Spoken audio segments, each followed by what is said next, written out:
And basically, speaking of the community, I wanted to bring up the fact that the community basically needs your help in order for you to do your job. What's missing from the community that's making it more difficult? The main thing that I see that's missing from the community is just that there's no sense of trust or confidence in us that they feel comfortable that they can relate to us. To sit down and talk, it's like we're talking right now. Mm-hmm. A case in point was that last Wednesday, I was riding the streets with another deputy superintendent, Deputy Superintendent Willie Gross, and we were in the Franklin Field project area. We're riding around. One of my officers that worked that's assigned to that area was walking. We got out and we spoke to him. Now we're standing out in the street. And we knew the officer. We're standing out there, and while we're talking to him, we saw two individuals come out of a house and they're walking to their car. Mm-hmm. As they're walking to their car, I turn around, I see him and go, "Hey, how you doing? What's going on this morning?" Mm-hmm. One person's, he did it double take. Look, it's fine. How you doing? Mm-hmm. The other one just like narrow the eyes and he hunches the shoulders and they walk and they get into the car. Now, as they're getting ready to drive off, the one who spoke to me, who was driving, rolled his window down and he said to me, he says, "Oh, you got my partner all nervous." And I said, he said to me, why the police talking to us? We didn't do anything. And I said, yeah, I know you didn't do anything. I'm just talking to you. Exactly. Hi, it's a nice night. Everybody's out. How is everything going fine? Right. How are you doing? But you got to keep doing that, because you know what? It's just like I was saying before about respect, speaking to people. Some people aren't ready for the conversation, whatever it is, but I find out if you do it a little bit more and more, like anything else, you'll get used to it. So we have to get used to speaking to each other, greeting each other. Next thing you know, oh, that's just Deputy Halstead. He's just, saying what's he's just checking on us. Because if you weren't doing anything wrong, there's no reason to be nervous. I would have pulled him out the car. Get out the car. What you got? But then again, taking what you just said, why did he react that way? I mean, that's the whole gist of. I'm just. Right. It's a person going, "Hey, hi, how are you doing?" I mean, there was nothing, no animosity, there was nothing that preceded that to make him think that he had done something wrong, and that's demons. Let me start by this: the views of Jonathan Gates does not reflect that of the Cornerstone and BNN TV, because you're a black man, and we have, I don't know, like he said, this ignorance of not speaking to each other, and in saying that, like where I promote stuff, I'll go to Forest Hills and I'm passing out flyers. I'll go, "Good morning." I'll go, "Good morning," and the same thing you got, people looking at you like you want something for them. We've gotten so much to people. I don't know if it's your parents tell you don't talk to people you don't know, or I don't know how we get this disconnection, so much and it all goes back to the Willie Lynch. Let's separate them. Exactly. And once we keep them separated, we got them. But all right, taking that another step, when did that stop? Like, I didn't grow up in Boston. I grew up in New York, in the South Bronx. True inner city. But we still, when we said hello, we never got that reaction. "Hey, hi," and we get that response back, "Hi, how are you doing?" When did that stop? I don't know when it stopped, because I'm from South Carolina, and I grew up in the era when they were still calling you in and calling you that, but they still spoke. Right, exactly. It was a level of respect, just hello. We did talk about this thing. I got this thing called Respect the Movement, and we got this 10 feet rule. If you're within 10 feet of me and you can catch my eyes, I say hello to you. Right. Because what happens is I take your defenses down because I'm just saying hello. I don't want you to cook me an egg sandwich. I just want to say hello. You know what I mean? So that's what and you're right. It's a mistrust thing. And it starts at home. And then from the home, the kids learn it because they see their parents do it. But let's keep it real here. Be as an educator. Do you see some kids and you're like, "Wow, this child is here," and when you're trying to help them, and then you meet a parent, like, now I know where he gets it from. How many times have that? That'd be real. And you know how I know how you, listen, before you answer me with that be politically correct crap, tell me the truth. It happens. Okay. I mean, it happens more often than it should.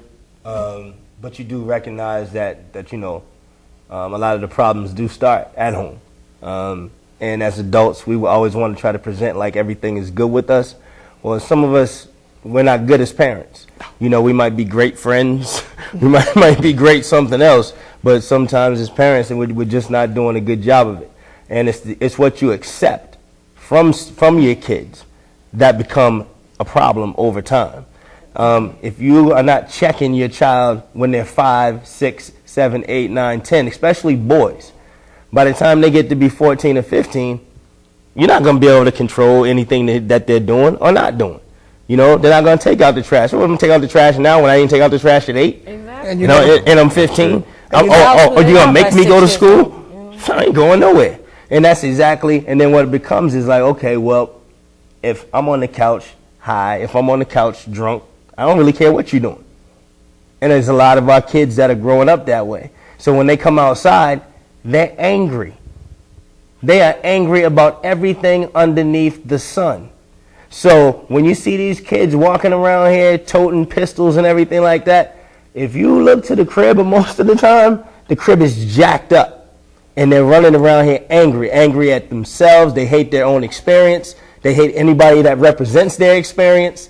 So it becomes this self-hatred.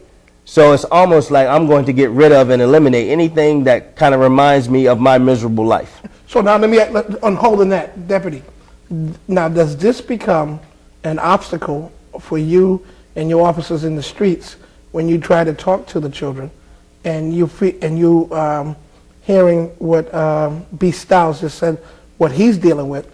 How does that equate over to you and your department?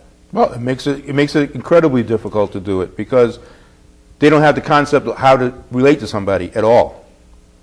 All right, and when you're trying to, it's like sometimes like trying to talk to a wall with ears. I mean, really, because they have set, like B just said, they have already set in their mind how they're going to act, and they have no basis on how to act any different than that. That's unfair to them because now you're kind of stuck. Instead of solving a crime or the issue, now you're stuck with kind of trying to raise children that are out here in these situations. So it's like you can't even really get to the situation because the kids are so far gone. You know, it's like instead of just doing your job, now it's kind of like you have to be a psychologist as well. Do you feel like that? I find people try to put you in that position. It's like you were saying, I can't raise him. They call me. He won't go to school. You know, and I'm like, you're calling me for that? I mean, some of the things that I see these parents let their kids get away with, I never got away with that when I was growing up. There's no way. That wouldn't even cross my mind. But I mean, but then again, it all boils down from a person. It all boils down to a person. Do they know how to parent? All right. That's the bottom line. And to this, and how we combat that? Well, you're going to try to have some kind of classes to teach them how to do it. But then they're going to get defensive about it. You're trying to tell me I don't know what I'm doing? Well, yeah, I am. Yeah, you don't. Right. You really don't know what you're doing. That's what we're telling you. Your child is the devil. Your child is the devil. We work so hard to try to. We fix broken people on the back end.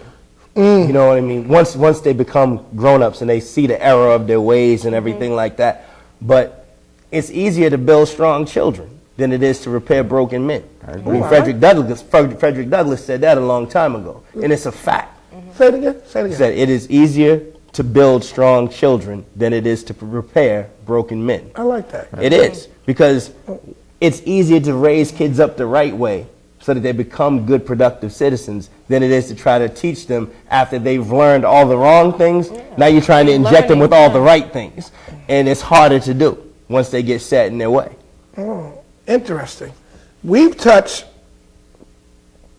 on the human side of it. We touched on the education. We touched on the ignorance of it. We touched on the psychological part of it. We're going to have to, when we come back, we're going to just have to get right into it. We're going to have to talk about what we need to do. And no blames. We just need guidance. And you've been 33 years, you've seen it all. We need guidance from you so we as hosts can hopefully, if someone's watching, we can help them. That's what we're here for. It's your man, Jay Gates, with my man, B-Style, Lively, and Deputy Superintendent Halstead. We're about to get out for a minute. We'll be right back after this PSA. 617-708-3280. 617-708-3280. You can call us up with a comment or a question. We'll see you in a few minutes.